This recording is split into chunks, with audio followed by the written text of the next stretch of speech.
दोस्तों राधे राधे। आपके सामने कहानी प्रस्तुत है आदिल और जन्नत की प्रेम कहानी भाग 2।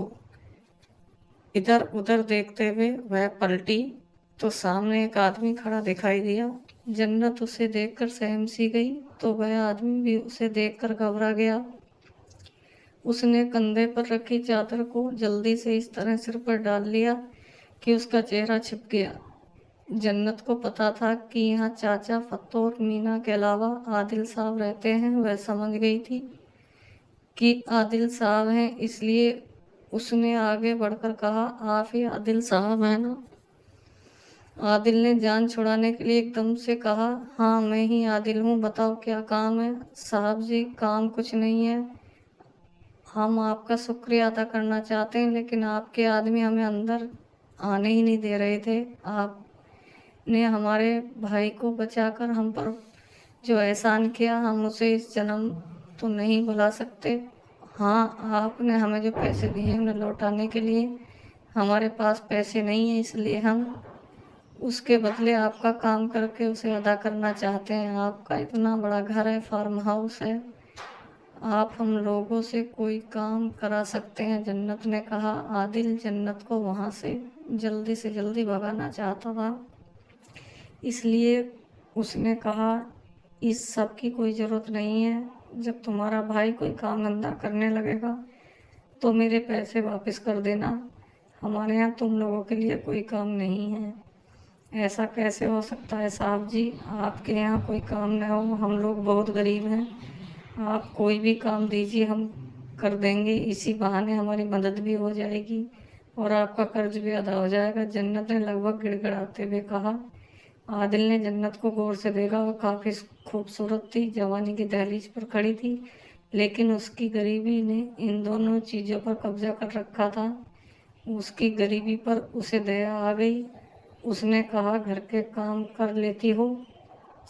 जी साहब जी, साफ सफाई से लेकर खाना तक बना लेती हूँ, लेकिन साहब जी खाना तो मैं वहीं बना सकती हूँ जो मेरे यहाँ बनते हैं। आप तो बड़े लोग हैं, आप लोगों के खाने भी अलग होते होंगे, पता नहीं उन्हें बना भी पाऊंगी या नहीं।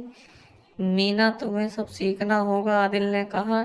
इसके बाद सुगरा फार्म हाउस में काम करने लगी तो जन्नत घर के काम करने के साथ साथ आदिल का भी खूब ख्याल रखती थी। आदिल उसके सामने हमेशा अपने चेहरे को ढके रहता था। एक दिन जन्नत आई तो उसका चेहरा उतरा हुआ था। देखकर ही लग रहा था कि वह कुछ देर पहले रोई थी। आदिल ने पूछा, तुम रो कर आ रही हो? वह मेरी बहन कल्लो है ना, उससे मेरी लड़ाई हो गई। उसने घड़ा को तोड़ा और नाम मेरा लगा दिया। यही नहीं, यह देखो मेरी चादर भी फाड़ दी। अपनी चादर आदिल के सामने फैलाते हुए जन्नत ने कहा, कोई बात नहीं, मैं तुम्हारे लिए नई चादर मंगवा दूंगा। आदिल ने कहा, साहब जी आप मेरे लिए नई चादर मंगवाएंगे? जन्नत खुश होते हुए बोली, साहब जी आप बहुत अच्छे हैं, चलूँ जल्दी काम कर लूँ। उसके बाद काम करते हुए बार बार जन्नत आदिल को देख रही थी। आदिल से नज़र मिल जाती तो वह मुस्कुरा देती। जवाब में आदिल भी यही सोचकर मुस्कुरा देता कि ने आज सचमुच इसे पागल कर दिया है। हम ख़त्म करके जन्नत आदिल के पास आ गया, खड़ी हो गई। वह जानता था कि यह कोई ऊट पटांग बात करेगी, इसलिए उसने उस पर ध्यान नहीं दिया। जब आदिल कुछ नहीं बोला तो जन्नत सर झुकाए पैर के अंगूठे से लाइन खींचती हुई बोली, साहब जी वह क्या है कि बोलो, क्या बात है? तुम्हें कुछ चाहिए क्या? आदिल इस पर ध्यान दिए बगैर पूछा। साहब जी अब मैं क्या करूं? जन्नत मुंह में उंगली डालकर बोली। आदिल ने उसकी इस बात का कोई ध्यान नहीं दिया तो जन्नत ने अपना मुंह उसके करीब लाकर कहा, साहब जी आपने कहा था ना कि बात मैं किसी से न कर सकूं, आपसे लेकर कर लूं, क्योंकि हम दोनों दोस्त हैं। हाँ कहा तो था, बोलो क्या कहना है? عادل نے حیرانی سے پوچھا۔ جنت کچھ دیر تک اسے حیرانی سے دیکھتی رہی۔ اس کے بعد کام کرتے ہوئے بار بار جنت عادل کو دیکھ رہی تھی۔ عادل سے نظر مل جاتی تو مسکرا دیتی۔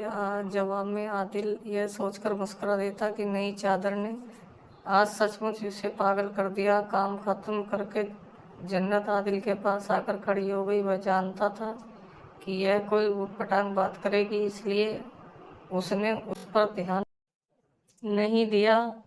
دوستو، کہانی کیسی لگی ہمیں کمنٹ کر کے ضرور بتائیں۔ جے شری رام، جے بھارت۔